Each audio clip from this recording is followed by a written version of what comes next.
Hello बच्चों, very good morning, good afternoon, good evening, जब भी आप इस वीडियो को देख रहे हो। तो बच्चों, इस वीडियो में हम पढ़ने वाले हैं क्लास 10th की ट्रिग्नोमेट्री। ट्रिग्नोमेट्री वैसे तो बहुत वाइड है। +1 2 में अगर आप नॉन मेडिकल लेते हो वहाँ भी आपको देखने को मिलेगी। आगे मैथ्स में कुछ करते हो तो बहुत बड़े लेवल पे आपको ट्रिग्नोमेट्री देखने को मिलेगी।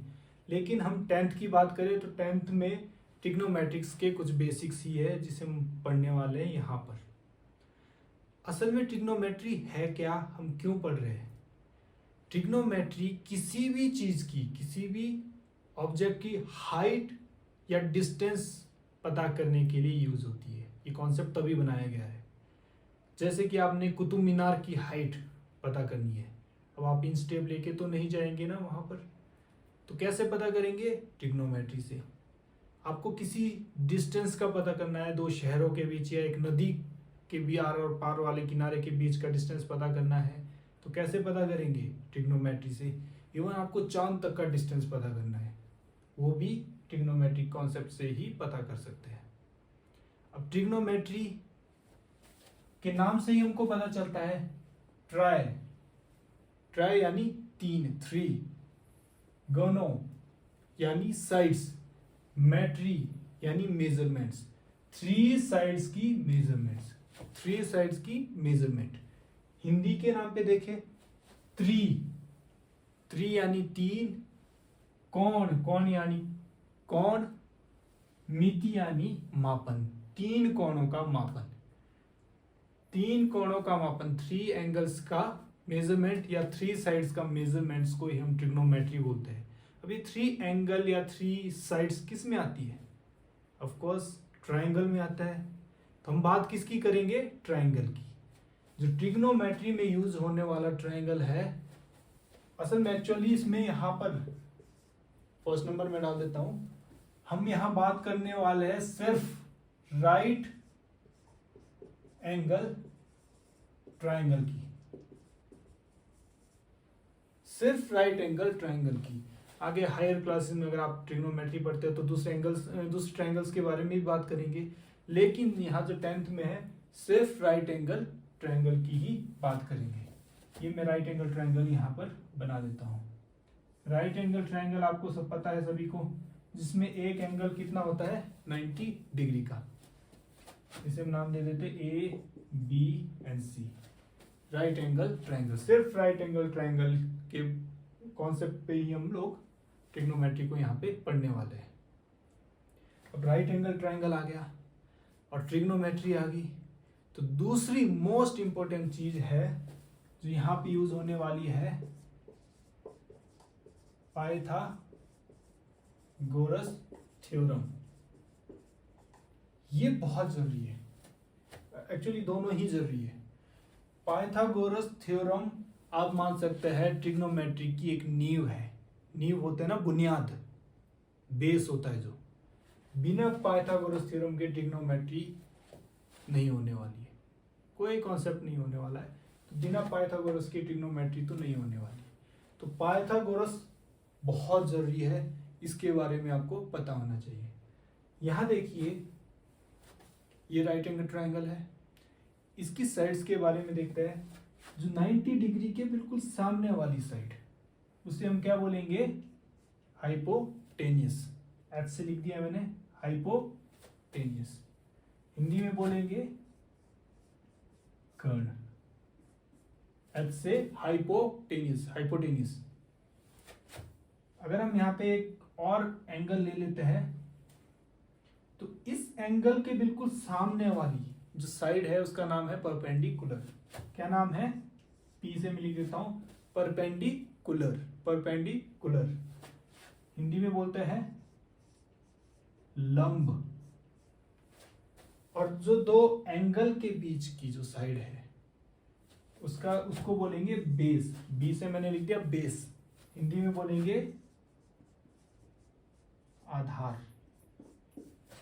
तो तीनों लाइनें होगी, 90 डिग्री के सामने वाली हाइपोटेन्यूस। ये फिक्स है बच्चा, ये बिल्कुल फिक्स है। जहां 90 डिग्री दिख गया उसके सामने वाली हाइपोटेनियस ही होगी, उसका नाम हाइपोटेनियस ही होगा, और वही सबसे बड़ी जो इसमें साइड होगी। इन तीनों साइड में वही सबसे बड़ी साइड होती है। दो एंगल के बीच वाली लाइन को बोलते हैं बेस, और जो एंगल बना है राइट एंगल को छोड़ के, जो दूसरा एंगल बना है, जो एंगल बना है उसके सामने वाले को बोलेंगे परपेंडिकुलर। एक और एग्जांपल ले लेता हूं मैं, यहां मैं बना देता हूं। ये हमने फिर से 90 डिग्री का एक एंगल वाला एक राइट एंगल ट्रायंगल बना दिया। इस राइट एंगल ट्रायंगल को नाम दे देते हैं ABC, और इस बार एंगल यहां ना बना के हम लोग यहां पर बना लेते हैं। तो देखिए क्या डिफरेंस आता है।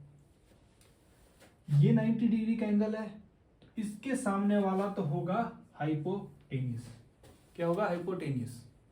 ये फिक्स है, मैंने कहा था ये फिक्स है, हाइपोटेनियस ही होगा, बिल्कुल 90 डिग्री के सामने वाला।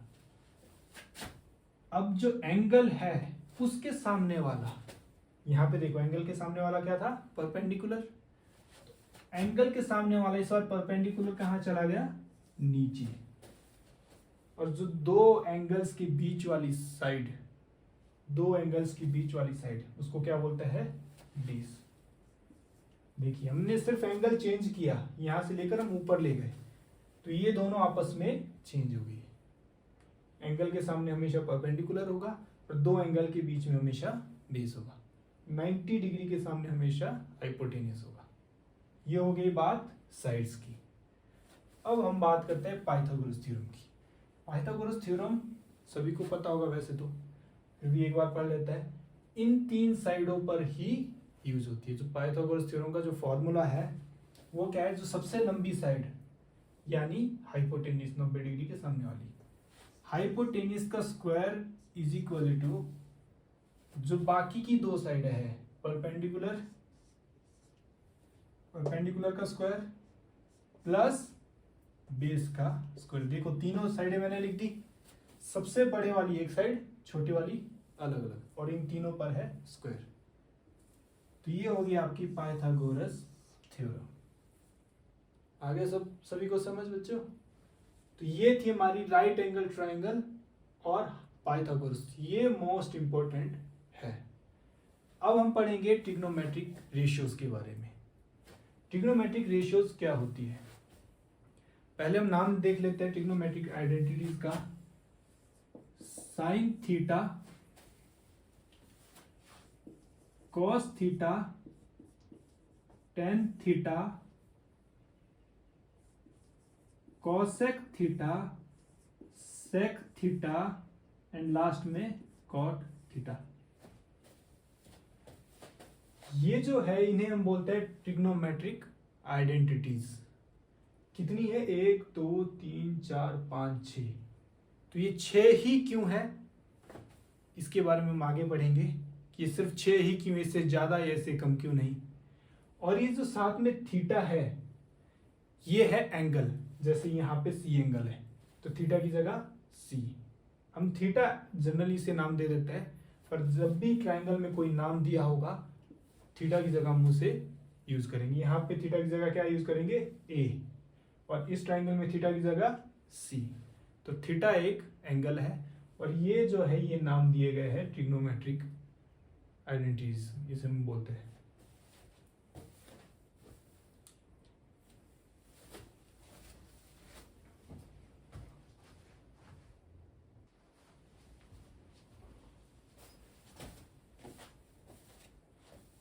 तो बच्चों अब हम पढ़ने वाले हैं इन ट्रिग्नोमेट्रिक रेशियोज के बारे में।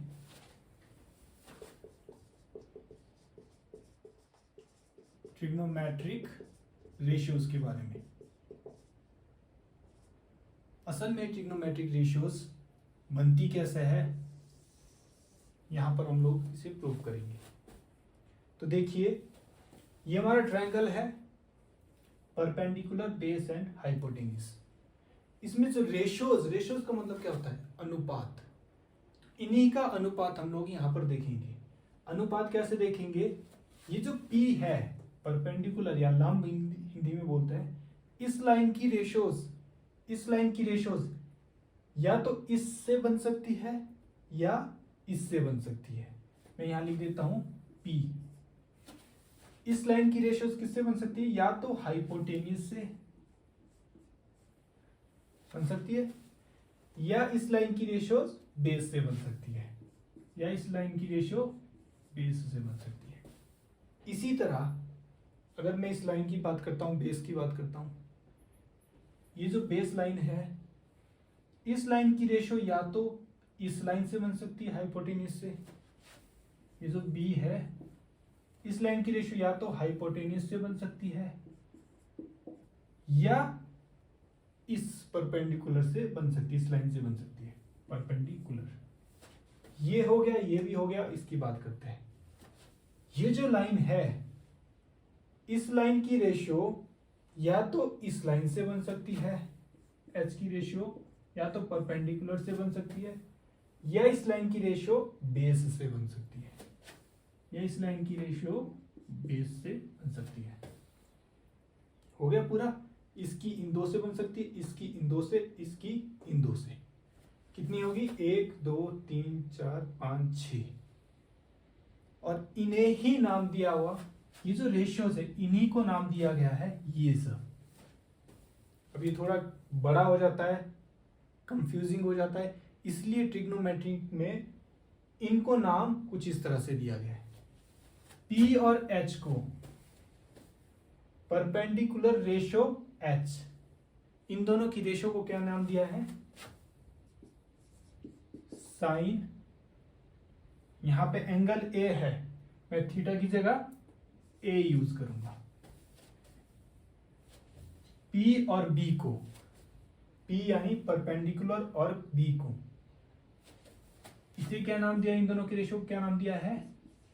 tan। थीटा की जगह मैं क्या यूज करूंगा? A। इसी तरह बेस और हाइपोटेन्यूज, बेस और हाइपोटेन्यूज, इसे क्या नाम दिया गया है? कॉस। और थीटा की जगह कौन सा एंगल यूज करूंगा मैं? A, क्योंकि यहां पे एंगल का नाम क्या है? A।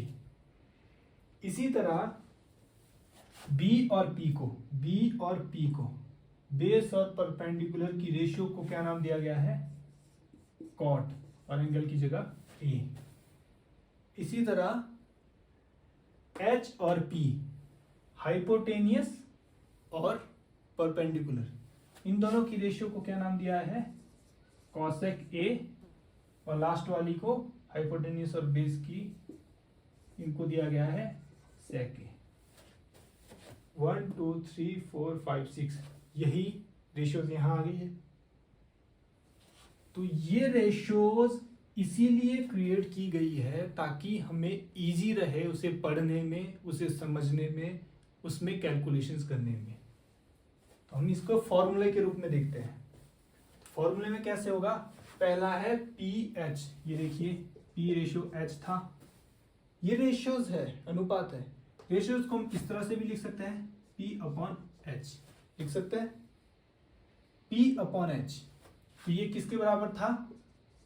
साइन A की। ये फॉर्मूला बन गया, साइन A = P/H। इसी तरह दूसरा, परपेंडिकुलर अपॉन बेस, ये किसके बराबर था? tan A। ये tan A का फॉर्मूला बन गया। इसी तरह B/H, B रेशियो H है ना, तो B/H, ये किसका फॉर्मूला बन गया? cos A का। सिमिलरली ये है बेस रेशियो परपेंडिकुलर, तो रेशियो को हटा के अपॉन लगा देते हैं, ये किसका फॉर्मूला बन गया? cot A का। इसी तरह नेक्स्ट कौन सा है? हाइपोटेनियस अपॉन परपेंडिकुलर, ये रेशियोज में है, इसे अपॉन में लिख देंगे, तो ये किसका फॉर्मूला बन गया? कॉसेक A का। और लास्ट वाला है हाइपोटेनियस अपॉन बेस, ये किसका फॉर्मूला बन गया? बन गया सेक A का। तो ये बन गए फॉर्मूलाज। ये जो सारे हैं ये है हमारे फॉर्मूलाज, जो फॉर्मूले जो हमने ट्रायंगल से क्रिएट किए गए, रेशियोज से बने हैं। ठीक है, अब ये थोड़ा ज़्यादा हो गया, यहाँ इस तरह से हमने रेशियोज लिखी, फिर समझा, यहाँ इसके फॉर्मूले बना दिए, फिर ये आइडेंटिटीज क्रिएट की हमने, तो इसे याद रखना बहुत मुश्किल हो जाता है। उसके लिए एक ट्रिक है, छोटी सी trick, Pandit Badri Prasad Har Har Bhole. Perpendicular base perpendicular, hypotenuse hypotenuse base. इसे आप इस तरह से याद रख सकते हैं, पंडित बद्री प्रसाद हर हर भोले। पंडित बद्री प्रसाद हर हर भोले। और ये हमने अपॉन के साइन लगा दिए। तो देखिए P upon H, P upon H किसका फॉर्मूला था? साइन थीटा का। B upon H, B upon H किसका फॉर्मूला था? कॉस थीटा का। P upon B, P upon B perpendicular base किसका फॉर्मूला था? टेन थीटा का। अब उल्टा अगर हम देखें, उल्टा हम देखें H अपॉन P, नीचे से ऊपर को देखें, H अपॉन P अगर इसका उल्टा देखें, H अपॉन P की क्या होता है? Cosec theta. H upon B उल्टे से नीचे से ऊपर को देखिए, H अपॉन B किसका बना? सेक थीटा का। और B upon P, B upon P कहाँ है? B अपॉन P उल्टा देखिए, P अपॉन P किसका फॉर्मूला बनता है? कॉट थीटा का। तो ये जो हमारा शॉर्टकट्स है, ये इसे याद रखिए। इस तरह से सारे फॉर्मूले आपको एक ही जगह याद हो जाएंगे, एक ही जगह मिलेंगे। पंडित बद्री प्रसाद हर हर भोले। नीचे को देखे P upon H sine theta, B upon H cos theta, P upon B tan theta. उल्टा देखे अगर हम इसको H ऊपर लिखते हैं, H upon P cosec, H upon B sec, B upon P cot theta. तो ये लेक्चर ज़्यादा ना लंबा बनता हुआ, नेक्स्ट वीडियो में फिर आएंगे, यहाँ से आगे करेंगे। इतना आप देख लीजिए, आप चाहे तो इसका स्क्रीनशॉट ले सकते हैं। मैक्सिमम हमारी जो इंट्रोडक्शन है खत्म हो चुकी है। हमारी जो फर्स्ट एक्सरसाइज है उसमें यही फॉर्मूला यूज होने वाला है, यही फॉर्मूलाज यूज होने वाले हैं। आप इसे तब तक याद कीजिए, देखिए। नेक्स्ट वीडियो में फिर मिलते हैं। Thank you very much.